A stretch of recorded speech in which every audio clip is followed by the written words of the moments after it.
Hey folks, thanks for being here, gentlemen. It's pretty exciting because this is the first of hopefully many of these types of nights where we can start small like this with 9 or 10 of you guys, but then really start growing it bigger. The whole point of this and the whole point of what I do and the mission of not just the Winning Academy and the Clubroom events here, but a lot of the work that the guys with the NFL and the PA, the Players Trust, et cetera, it's all about really helping a lot of the guys while they're playing, but also helping the guys once you guys retire. And a lot of that ties in with a lot of different types of subjects, whether it's financial literacy, how to be involved with real estate, be a better public speaker, how to generate more money off your name, image, likeness, how to be back to sort of networking again. How do you connect with people? What do you say to them when you meet them? How do you crush it in a meeting or in an interview? There's, how do you negotiate offers when they come to you? There's so many different things that I think are so valuable for players and retired players to learn, just for every type of facet of life. And I know while you're still playing, there's a tendency for agents to handle a lot of this stuff, but it's always helpful to understand some of the things that underlie that. And I know a bunch of you guys already, but there's a few that I haven't gotten to know yet. But I think what you'll find is that this platform and these events will really help everyone not just get a better sense of what you all do and how you can each, I say, elevate your game, but really get to know each other better. But really use this as a forum to sort of ask for, whether it's guidance, ask for advice, insight, all that stuff. I think that everyone here really wants to help each other, and that's the kind of environment I like to have. So once again, my name is Mark Moyer. I've been working with athletes and executives for way too many years, long time, but really, again, focusing on helping them with that transition from whether it's sport to their next great career, or even if it's from business to business.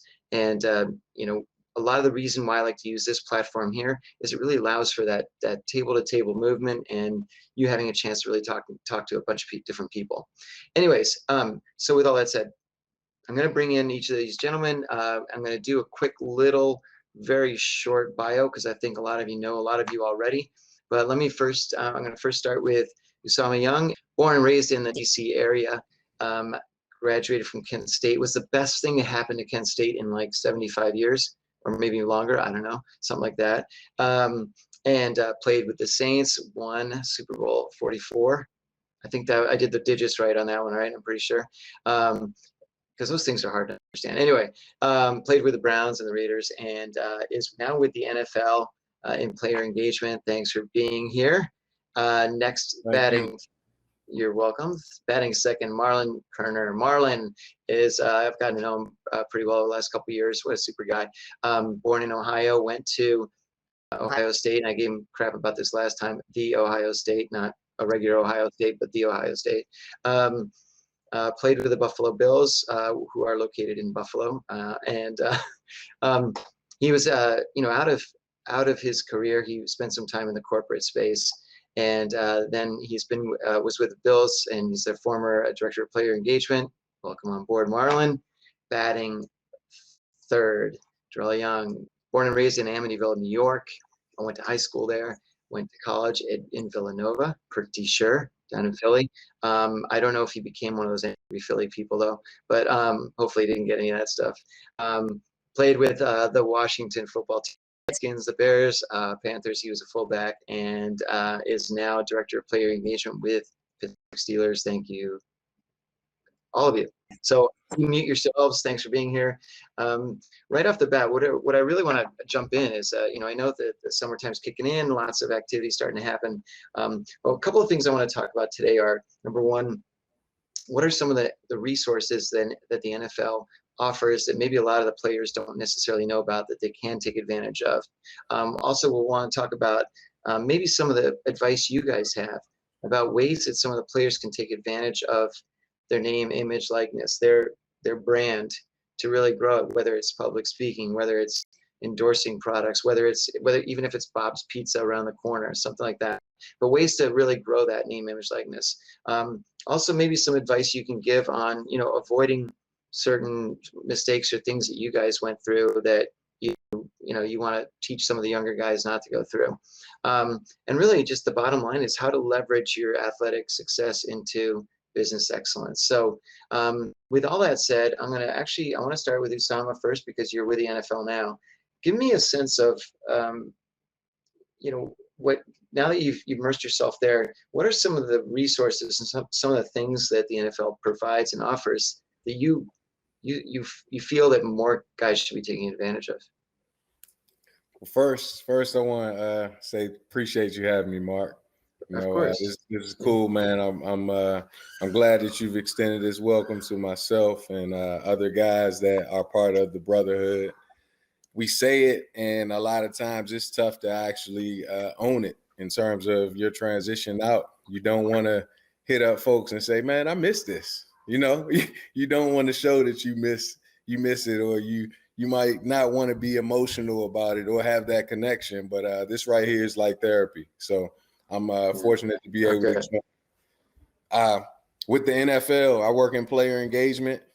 Been in player engagement since 2017, and I'll be honest, when I exited the game, I wasn't too sure what I wanted to do. So being in player engagement was like it was like hitting the lotto twice for me. Hit the lotto once, making it to the league, and then getting into this space where I'm all about serving, equipping, and empowering. And it's like, wow, I needed this, and I didn't take full advantage of it while I was playing.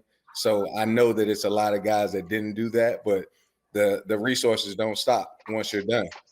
You alluded to it briefly when you talked about, some of the resources that guys might know about. And a lot of times when I do bring up what player engagement does, people go straight up to the broadcast boot camp. Like that's one of the resources you got, or one of the things you all do. And yes, we do boot camps. Now we call them workshops, but they're open to everyone. They're open to players. They're open to significant others. It might be business partners, and you could take advantage of that. Typically the boot camps / workshops now are during the off season. And when I think about that off season, it's a 2 month to 3 month period that things start hitting. And as a current player, it's like, man, I'm not sure if I'm going to take advantage of this officiating workshop or this coaching workshop or this financial workshop, now wealth management workshop. But now's the time, especially once you're starting to think about that transition more. You might be extending the family, or families might be growing in terms of having children. But we serve, equip, and empower. The mission is all about that, being there for the athletes throughout their families and beyond. And when it comes to resources, I think about first the workshops, but then I think about grants as well. Social justice is something that I'm heavily involved in terms of just pushing for equality in our communities and my own specifically. I think guys should think about utilizing those grant opportunities for whether it be their local high schools or some of the initiatives that they're doing, some of the things that they're doing to push for equality in their own communities. Also another thing that I want to talk about, I'm using right now, is not as necessarily through the NFL, it's through the trust, but the scholarship. I'm getting a scholarship right now, having my master's degree paid for, and it's effortless. That's great. So, awesome. So utilizing things like that, and those workshops are one thing, but ongoing series. We've had series on educating folks in the real estate game, the entrepreneurship space. What else am I missing? Business entrepreneurship, investing, just all about creating that generational wealth and all of the options that are there. So those are things that are free programs. You can join, your significant others can join. And of course we got transition coaches as well. In this transition, in our playing, I'll say, experience in the NFL, we transition throughout. We got the transition into the league, the transition from team to team, and the transition out of the game. And we're always transitioning, but the transition coaches now are being trained. I'm actually being trained currently. I see DY is on as well, being trained currently to assist guys in that transition and be there for them to continue that brotherhood. No, that's awesome. All right, Darrel, how about you? Next up. What do you know? Usama, yeah, I think Go ahead. Usama hit on just about all of them, honestly. But just use them. I think the biggest thing I heard on the pre-call was it was word of mouth. So we need to do a better job of pushing that information out and giving guys a menu of options. So when you leave the game, you don't want to give guys a piece of paper, but how can we meet you digitally or wherever you are? Is it social media? Is it DMing you? Is it, it's a DM, it's an email based world now. So do you have the proper email? I wouldn't say proper email, but does your email say that dude, 48 at AOL.com, or should it say your first dot last name? You know what I mean? Just more of a professional setting. So maybe even going through some etiquette things, but Usama's at the league office. I worked with him the last 3 years. Whatever you want to do, let us know, because if we don't have it, we'll build it. If we can't find it, then we know who can. So that's what I would say about it. Now, do you think that when a player retires, it's sometimes it feels like they're losing sort of everything. They lose their agent, their team, they lose their a lot of the daily routine. There's a lot of things that go away. Is it hard for the NFL to be able to have someone to almost like reach out to them directly versus telling them, hey, click on this link or check out these resources? Like, I know there's not a lot, it's tough to have manpower to do all this stuff, but even like a phone call saying, hey, Jim, I heard you're out or you retired. Is there a way to do that, or is that just way too hard? I got to chime in on that one. Marlon, you might Yeah, have, but I got to chime in before Marlon goes. My transition, y'all, I spoke about this briefly and about a day or two ago. I was injured like a lot of guys are, and I stepped away pissed off because I didn't hear from anyone. I was a union rep at the time. I was a captain. I had good relationships with everybody in the organization. And of course, I'm out on IR and I don't hear from anybody. I don't hear from anybody from my own team. I don't hear from anybody from the PA. I don't hear from anybody from the NFL. So I was pissed off. And of course, I wasn't going to tell anybody I was pissed off. I kept it to myself and to my wife. I was like, yo, this is bullshit. You know what I mean? But after a while, I got in touch with my guy, Lamont Winston, who was the director of player engagement with the Raiders at the time. And he called me, said, hey, how are you doing? How's your bride doing? And I was like, man, we good. We all right. I'm pissed though. What you mad for? Who you mad at? And I told him why I was mad. I told him who I was mad at. And he was like, is that helping anything? Hey, you know what? We on the phone now. Let's talk about it. And we talked about it. He told me if I was mad at the PA, go ahead and call the PA. You know what I mean? Reach out to them. Reach out to Don. Reach out to who was it at the time? Tom. And I reached out to those guys. And next thing you know, they had me on a flight to DC to talk about how they can do better with the transition and how they can be a little bit more proactive in that. And I think a lot of times that call might not happen and it might be a better way to do it. But just think every year it's about 300 guys that come into the league and 300 guys that exit. And you don't necessarily say you're done. And to get a call from the NFL saying, hey, you've been out the game for a little bit. Time to start thinking about what's next. We got you. And it's like, nah, dude, I'm rehabbing. I'm gonna get back on the team. Everybody ain't like Trent that's on the phone right now. That's like, you know what? Hey, if it doesn't work out or if it doesn't, hey, time to move. Some folks are fighting to get a job and they don't get that call. Well, what if it's more like if you make the call, but you say, listen, I know you're still rehabbing, you're still doing it, and let's I hope that happens. But in case it doesn't, make me the first phone call, kind of a thing. Maybe it's something, because it's funny, people don't like to think about plan B. Plan A is plan A. I don't want to think about retiring. Screw that. I'll be retired when I'm 80. And we know that doesn't happen. But I think if there's a way to do it so that maybe it's saying, look, we're not saying you're going to retire. You may never retire, but if you do, like we please call us, make us, put our number in your thing, like when ready to break glass, call, kind of a thing. That's the right thing. But anyway, hey, Marlon, what do you think about that stuff? I think Usama's hit it right on the head there.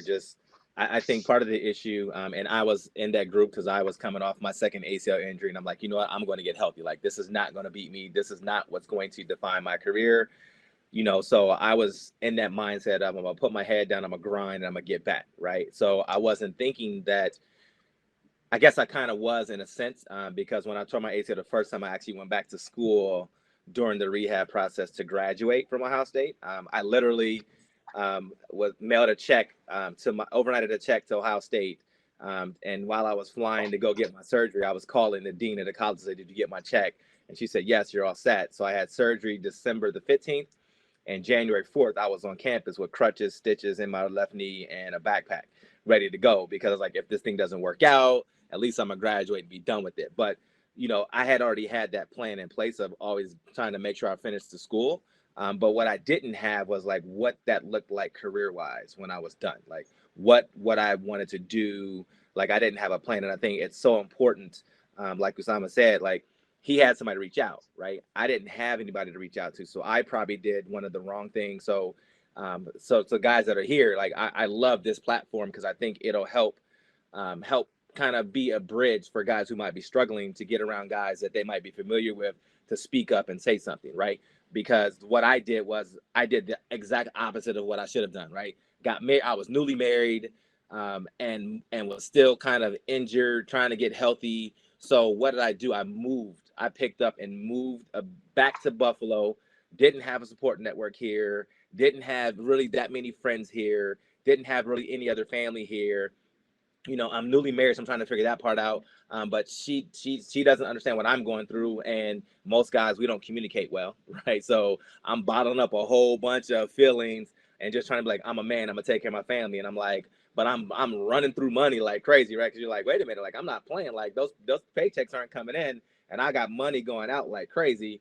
So I kind of just went and said, I'm gonna get a job, but I didn't really take my time and think it through and say, okay, is this what I want to do? Is this something that's going to get me up every morning and bring me joy and get me passion to say, okay, I'm ready to go? Is it something that I'm doing, or is it something that I'm really passionate and that I want to do? And so the second time in this transition, that's what I'm doing. I learned from the first time, but I mean, there's so many resources that I didn't know about. Usama talked about a lot of things, but there's also for former players the brain and body. So when you get done, man, go get a workup. Like, go out to the Cleveland Clinic or anything that's close to you. They'll do a full workup on you, kind of let you know where you are. They check everything from cholesterol. They do CT. They check all your joints. They make sure you are completely ready to go. Some teams do workers' comp. Some teams don't do workers' comp. Like, make sure you fill all those out. That could be money coming to you as well. I know JR and I were talking a little bit about the in the line of duty, and what you can do, and when to file for that. Like, some guys don't have a clue. I came from an era where you had to apply for your severance, right? You don't have to do that anymore. They'll cut you your check 1 year after your last played game. So that's money that's going to be there. So if you actually go back, you'll get another severance. Whereas when we played, if you got cut and you requested your severance, that was it. So if you got signed by a team again, if you played 5 more years, that severance was gone. You don't get severance for those seasons any longer. So there's a lot of things that has changed over the years with the CBA. There's so many more benefits. The trust is one of the ones that is huge. And I did also the scholarship and got my master's here in May and graduated, and they did everything. They paid for it all. Like, I mean, it was amazing. So if anybody's thinking about going back to school and you're not a part of the trust, definitely. I know Darrel is in school now. Usama's in school now. Like, hey, take advantage of it. That's free money. That's $20,000 a year, and it's not capped. Like, I mean, it's not. You can go on and on and on. Like, you can keep going. Like, so, I'm thinking, all right, do I want to be Dr. Kerner at some point in time? I'm not ready to go back yet, but it crossed my mind just because they're going to pay for it. So, there's so many things. I mean, but I think the main thing that I would encourage any guys, and a lot of guys probably already know this, is, man, like, get with guys And I think one of the reasons that makes it so difficult of making that phone call is we're so guarded as athletes. Is if I don't have a relationship with you, I'm probably not going to answer your call. I'm going to be very cordial. I'm going to cordially brush you off and just like, hey, you know what? Hey, thanks, Usama. Thanks for calling me. If I don't know you, if I haven't spoken with you, if we didn't play together, if we don't have a relationship, then I'm probably going to be like, yeah, I'm good. I don't know who this dude is calling me, but if I need him, I may call him back. And I think we need the league from the NFL side, the PA side. We all DPEs from all throughout the league. We all need to do a better job of just making sure we get to know other guys from other teams, right? And I think that's the one thing that we can do better, so that when the time comes when we all transition, because we all will transition, then you kind of say, I can call my guy, I can reach my guy, I can hit him up on LinkedIn and shoot him a message, and then he'll call me back. Like, and I think if we can use the technology, like Usama and Darrel said, that'll help. But definitely, we need to do a better job of building relationships with one another to really open up, so we can feel like I can go to you and you're going to have some information for me that'll help me. That was amazing, and I think you're absolutely right there, that a lot of the players are, whether it's guarded or whatever it might be, that you're reluctant to take a call from someone you don't know. Who is this guy calling me? Or maybe you even kind of know why they're calling, but you brush it off, as you say.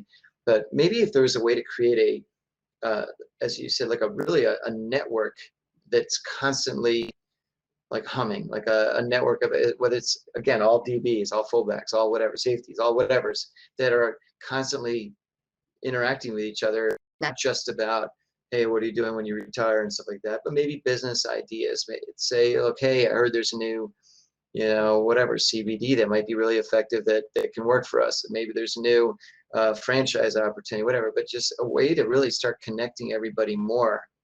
That'd be phenomenal. I don't know if that would be possible. Darrel, what do you think with current guys? I mean, you're now immersed with them. Do you see that? Do any of them ever talk to you about things other than football? Like, do they talk to you about, I mean, not just family and so forth, but do they talk to you about things they do outside the sport, whether it's business related or whatever? I think it's all about who the person is and how you approach it. So yes, today, for example, I was on the sideline with Ben Roethlisberger, and we talked about life for about 15 minutes during special teams period. And it was cool for me. And, I just asked him, how can I help you? What can I do for you? And then the conversation went on. He said, I want to actually start a youth league, and I've been working on it. I said, that's my aim with you. I'm going to help you do that. So That's great. guys are constantly talking about it. It's just holding them accountable to it, but also guys will do it when they want to do it. We say yeah to everything, and then you get some guys who go missing and they don't respond. So, how do you hold those guys accountable? Well, you follow up. But I also talk to them about something else. I'm not going to just call them and be like, hey, you forgot to do this. No, it's, hey, you good? Everything all right? What can I do for you? All right, I'll remind you later, because that's who I am as a person. But, guys are having conversations. Again, it's about trust, in this space. And you just got to get them. You got to get them there. So the hardest thing is to get guys to trust you. But when it's genuine and you've done things and guys see how you move around the locker room, it's great, and they use you as a resource. But it's just getting there, to that point with them. Well, look, and that right there was the best question you could ask. What can I do to help you? How can I help? What can I, so now, Usama, from perspective of the NFL side of things and so forth, what, well, let me take a step back. When you retired and so on, did you have any idea of what you wanted to do, or nothing, or somewhere in between? I did. I had an idea, but it's so funny because I think a lot of us think we know. We think we know until we actually get there, and when I think about my own story, I think everyone on this line has a story, and we all have something else that we were passionate in. Now, we might not know exactly how to express it. We might not know how to drive toward that goal, toward that plan, but it takes a plan. When I think about my own heart, before I really got into football, I was like, man, I'm gonna end up being a teacher. And before this call, we were in the club room talking about how coaching just wasn't for me. Coaching/teaching, that's what it was. And I ended up taking part in shadowing a high school coach while I was playing ball. So off season came, and I shadowed a high school coach in the Charlotte area. And I admire every one of my coaches coming up, but I never knew the hours that they put in. So I shadowed this guy, and he started his day at around 6 a.m. and he ended his day around 8 p.m. And that was a light day. And I also saw the calls that he was taking from the parents, some of the other things that he did that wasn't necessarily in the job description of a coach. And I said, you know what? High school coaching might not be for me. And that's when it said, okay, now I'll start thinking more about this classroom, but still I have to start thinking about how how my wife deals with teaching, because she was in the classroom and she was coaching as well. And I said, nah, that's not quite it. And while I was playing, I continued to do those shadows. I went to a Bank of America and I shadowed a GM at one point, seeing how that was, seeing how the finance space was, and it piqued the interest. But it still wasn't something that I wanted to do. It still didn't give me that same, and I don't think anything will ever give you that same adrenaline rush that football does, but it didn't really, it didn't really, it wasn't a passion point for me. So once I exited and I got the opportunity in this Legends development program, me and DY took part in, like that was something that was amazing to me. And I said, wow, player engagement is where it's at. And now I can tell guys about utilizing these resources while they're playing. And then if they didn't use them while they're playing, use them now after they're done. And I mean, it's part of the good thing is that DY just told us a story about a current player. Now, yeah, he could potentially be a Hall of Famer, but a current player and several others are thinking about life after ball. And that's where you start to think, okay, you've got this goal and everything, but you really need to put a plan to accomplish this goal or this passion project or point that you want to really dive into. So, and what's interesting about you, Darrel, you mentioning about Ben and some others, I'm starting to see anyway a greater shift towards more of the guys, especially as they get along in their career, focusing on what's going to happen afterwards and then thinking about it, but also thinking about it from a business perspective too. It's they may say, look, I want to be more involved with starting a company or being part of a growing company or whatever it might be. Do you guys try to, from the PE perspective, do you give any sort of advice that direction, or is that something you push off to someone else? Darrel? You got to be a generalist of all information. You just got to know. I can't teach you how to start a business, but I need to know who to go to help you start that business, And I think that's where we add value, because we're just being a resource again to get them to those subject matter experts. I don't want to go into a situation. I know Murph's on the call, and I know Murph likes fishing, and say, hey, Murph, let's start this. Do you have an LLC? I can speak to you about that. Let's talk about where we can go fishing. I can talk about that. But if you really want to be Bass Pro Shop one day, I can't teach you that. So who can we? Well, let's start in the local community. And let's go out. Let's start internal resources. Who are the sponsors? Do we have anything around fishing? Who are those people that want to help us? Call the league office. Hey, Usama, I know you're in Charlotte. You got Concord down there. You got, Joe Gibbs. I know he's connecting in some other ways. Like, it's just about, Usama hears me say this all the time. He's probably tired of it, but it's not about what you know. It's not about who you know. It's about who knows you. And when people can pick up the phone and be want to be a resource for you, that's the value add to it. And, from that standpoint, again, it's just more so just knowing enough. It's like reading the headline of the paper. That's what a DP is. I'm gonna be that headline of that paper and get you to where you need to get to in the section of that paper to make sure that you understand it, and then come back and follow up with any questions and where we need to go in terms of next steps. That's great. It's interesting when you just said, well, who knows you? You couldn't be more right on. And it's not just a question of, gee, are you on social media and having, a flash TikTok stuff or whatever it is, but more so even on like LinkedIn, where you're directly, you're showing the world what else you bring to the table. And I know Jed's here, and Jed's got, he's really running with his business on social media. He's everywhere. And I think what's happening though is more and more people are noticing him and the work he's doing with Fullback of Finance and so forth. So I think that's a lot of it. And so I think one thing I'd like to follow up with is, do you guys feel, and whoever wants to answer it, feel free, that the players are starting to become more aware of the importance of their branding and their name, image, likeness, and that kind of a thing? And is that something that's typically handled by an agent while they're still playing, or is it something that they can be trying to scare up themselves? Tell me a little bit about that. I'll chime in. I know DY probably had some firsthand experience along with Marlon, being that they were in that space for a long period of time. I know, talking to some of the younger guys, it's changed a lot, because we did used to rely on agents and their marketing teams and everything to push that. but now they've got that influence in their own hands. Yes, some of them have, you know, different people running their social media and everything, but ultimately they can harness a number of followers off of their personality, how they present themselves, doing some dance on TikTok, IG, whatever, partnering up with other players, and they don't necessarily have to rely on a third party to do it. I know, and I'm glad that you brought up Jed, because he was clowning in the chat talking about DY checking out during teams. DY, use a fullback, man. You're supposed to be tuned in during teams. You're gonna chill with the quarterback. but seriously, Jed is a great example of that, because he's one of those guys that's been diligent in pushing and saying, hey, look, I'm all about, you know, supporting these players, educating these players, especially in the finance space. And since I'm in player engagement and I'm heading that financial pillar, yeah, I played alongside Jed and I know what he's about.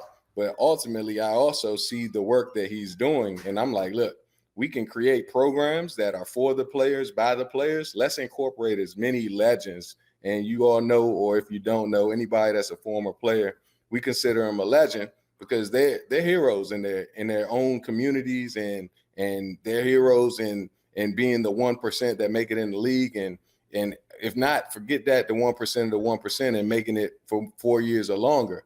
But getting those legends into the space and being able to pour into the next in line, that's a value. And building that brand, it comes from that, just that steady hard work, showing who you are, and actually being I won't say being an expert at your craft, but being a pro. And I think everybody on this line knows what being a pro is all about. Yeah, Marlon, you want to throw something in there? You know, I think from my experience, this generation is so much more savvy with social media and being able to use it. So those guys come in with an understanding of how it works. I think the ones that I have seen use it the best are ones that actually have a plan. Like we keep hearing the theme of a plan of what you want to do, right? Because it can't just be I'm a good dancer on TikTok or I do funny things, right? Like that's cool. You'll get a lot of young followers, but when you're done playing, those followers will go somewhere else, right? So the guys that actually are very thoughtful of what they want to post, and the NFL has socially, so really you can go in and sign up for that, and they'll send you photos and send you things to post, especially superstar players, and they'll craft everything for you and say, hey, just post this out. And so you'll see guys post some really good things, but it came from the NFL for them to grow their brand while also repping the league. And so if a guy is smart, he comes in, he takes advantage of that. But I think the one thing that DY and I, being at the team level, is you also have to understand how to craft your brand and make sure it fits within the team brand, right? Because you can't shine bigger than the team. You can't be something that's different with the team. We're trying to endorse something that's not what the team is going to want you to do, because they're going to come in. And I was at an organization that was like, hey, well, you know, it's about the Bills. It's not about your brand. So really, we were trying to give guys some information of how to figure that out, how to build their brand, but also then fit within what the Bills wanted. So sometimes you have to walk a fine line, but you know, Usama hit it well. Like, you know, guys got to come in and come with a plan and be smart about what they want to do and post meaningful things, right? You know, if you want to be known as being positive, you got to post positive quotes and come out there. You know, you got to get vulnerable at time and talk about, hey, I had a bad day, but this quote lifted my spirits. You know, hopefully it'll do the same for somebody else. And you put the quote out there, and it can get a lot of traction. So if guys can do that, then you really can craft your second brand for when you get done playing. That's great. Hey, that's really, really good. Hey, Darrel, I have a quick question for you. Being in the PE space right now with the Steelers, what are a couple of the biggest lessons you guys try to teach the rookies when they come in? Well, Jed has came in and spoke on financial education. Yeah. Again, even though we talk about it every year, even though guys are exposed to money, taxes, budgeting, and savings still are the top three, and I don't care what anyone says, just based off this locker room anyway. But you know, guys got their signing bonuses. What the hell? Then a few of them like, man, I'm going to get a Benz. I'm going to get a Louis bag. Man, put that shit away. Excuse my French. Like, you don't get that weight. And even Big Ben, again, using him, he came in a rookie meeting and said, all you guys put your money away. Your first contract doesn't exist in the sense of go save it. Your second, go splurge a little bit. Go buy something. Buy mom a house. Buy a car. But until you get there, don't do it. I've seen too many guys coming in and out of this organization in my 18 years. And when he said it, it spoke volume. And the meeting ended right there because there was nothing else to speak on. Literally nothing else to talk about. You got your starting quarterback who's a captain that came in. But I think that, healthy manhood, mental health, thinking about those things. What does it look like? We had 2 rookies, mess up their hamstrings. Everything was great yesterday. Now today it was like a different mindset. Well, how do we get in front of that? And it's one of the real things. Like I had to have a conversation with him. Like ultimately it is a business. If this was training camp, they would probably send you home. But now that it's the off season, we have one more day of off season. I think you're okay. Rehab, come back in shape because that's the biggest thing. Guys aren't taking care of themselves. And I think the biggest thing is being a pro. You have guys who are 22 years old and you're in the locker room with guys who are 31 years old. They go home to feed their kids. What are you going to do to separate yourselves and make sure that you're putting yourself in front of, basically putting yourself in a situation to make the team or position to make the team versus a grown man? Because I was trying to feed my family and I'm telling you, I'm coming to take heads off. And me and Murph went at it. Murph probably won more than me. I probably only won one, but whatever. Murph knows, and I know he's listening. But at the same time, you have fun with it, and had to explain to them these were the same guys that were talking about buying the Maseratis and the Maybachs and stuff like that, So it turns just like that, and you can't control a hamstring. So, get in front of it. But I would say those are probably the top bullets. It's one of the things that I thought was, one of the things that the Rams apparently like to do, or they used to do anyway, was they bring the rookies into a conference room, and they'd bring in this guy, a security guard kind of thing, and he'd have a wheelbarrow full of $1 million, and they'd put it on the table, cash, and then they'd say, okay, 450,000, bonk, taxes back in the wheelbarrow, 30,000 agent, 20,000 this, whatever, and then it was left with like $82,000 out of that million. He says, this is what you really have, not, and when they see it visually and they see it all going into that wheelbarrow, like, wait, no, don't go, but that's reality. Yeah, Jed, I know you're all over that. Yeah, we're both in that presentation out now. Actually, Usama and I had a call with the team sponsor on Monday about it. So I stole that from the Rams, and Jacques is doing a hell of a job out there. So shout out to him, because that's where it doesn't get more realistic than that. Yeah, who's bringing the million? The bank, not me. Shit, Marlon. I ain't got it. I ain't got it. Soon enough. Hey, before I keep on going on much longer, I just want to say, if any of you guys that are here, I know there's a few of us, you want to throw in a question real quick, the Q&A section on the far right. Feel free to, if you want to ask any of these guys a specific question. But just, we're going to do this just for a few more minutes because I want everybody to have a chance to kind of get back together and chat again.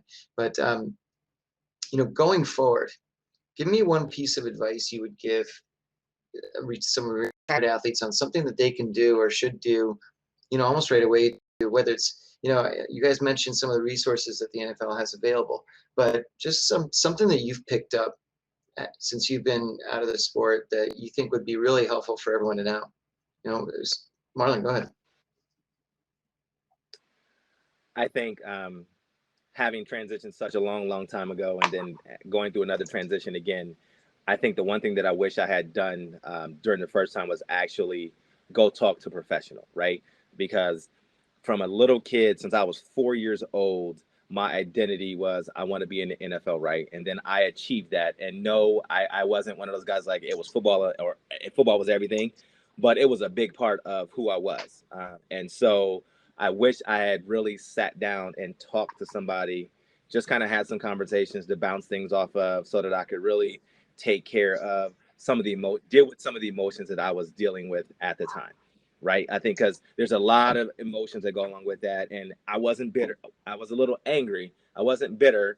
But, I was disappointed in how it went. I kind of felt like I failed at some things. So I wish I had talked to somebody that could help me see it from a different lens and could help me see a different viewpoint and a different perspective on what I did accomplish. And so, because my mind, I dabbled in a lot of negative self-talk. It worked very well coming up, like, pushing myself.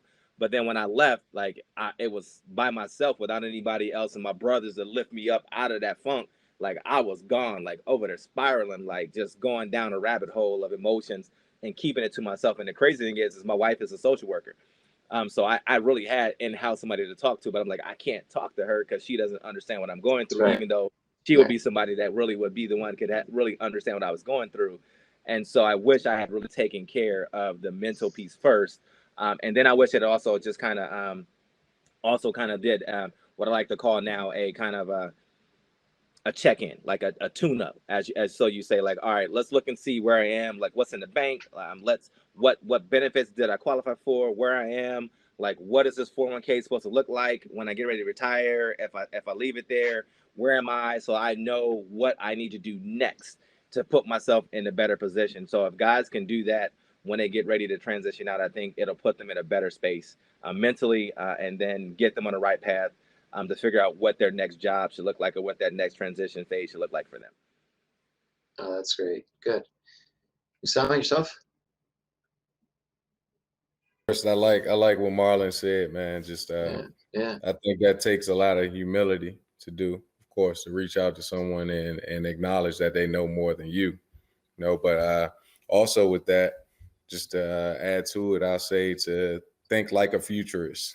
And I say that because I heard a presentation that was about that concept, to think about what could happen in the future, how you see yourself in the future, some of those potential black swan events that could just negatively affect us or our entire society, but then individualizing it, saying, you know what, I'm going to put together this plan. And as hard as it might be, at whether you're 25 years old or you're 35 years old or you're 45, hey, where do I see myself in 10 years?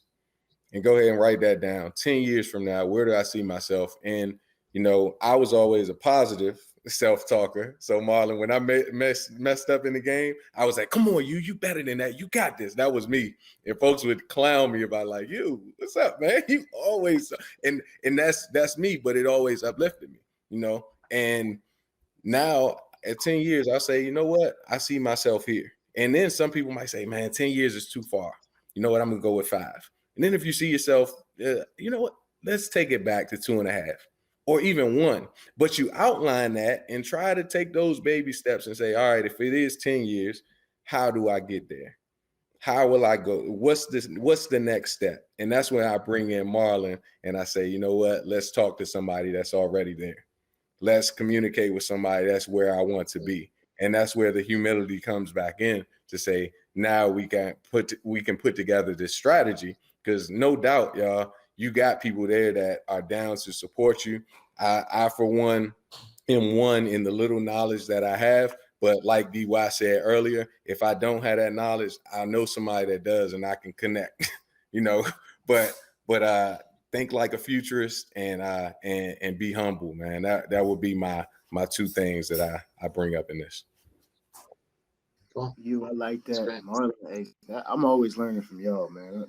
Got my sticky notes, but I would also add to it, you're not alone.